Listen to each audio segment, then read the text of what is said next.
রাধে রাধে। ওম নমো ভগবতে বাসুদেবায়।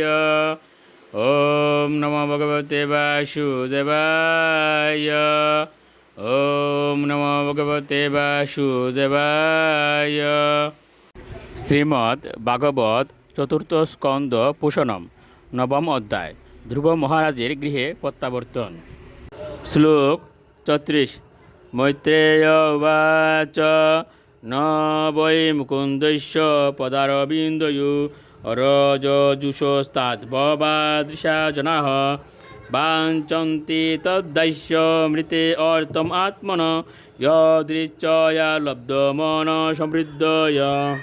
অনুবাদ: মহর্ষি মৈত্রেয় বললেন, হে বিদুর, তোমার মতো ব্যক্তিরা যারা মুকুন্দের, যিনি মুক্তি দান করতে পারেন, সেই পরমেশ্বর ভগবানের শ্রী পাদপদ্মের শুদ্ধ ভক্ত এবং যারা সর্বদাই তার শ্রী পাদপদ্মের মধুর প্রতি অত্যন্ত আসক্ত, তারা সর্বদাই তার শ্রী পাদপদ্মের সেবা করেই প্রসন্ন থাকেন।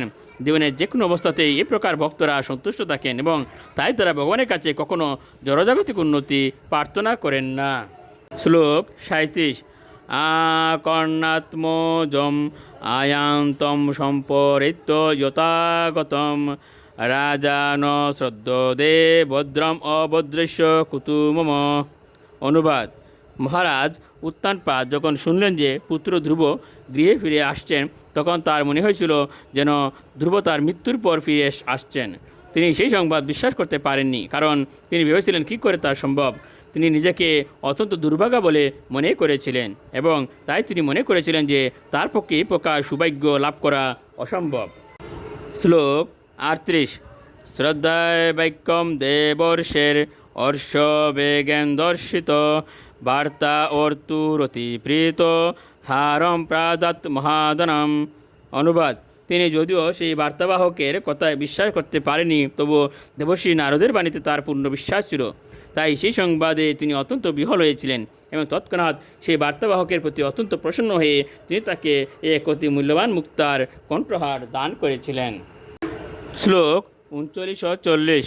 সদসমরতম আরুহ্য কার্তসর পরিষ্কৃতম ব্রাহ্মণয় কুলবৃদ্ধুশ্চ পরিঅস্তু অমাত্য বন্ধুবীয় শঙ্খ দুন্দুবিনাদন ব্রহ্মঘোষেন বেণুবীয় নিশ্চকাম পুরাত্পূর্ণম আত্মজ অভীক্ষণ উৎসুক।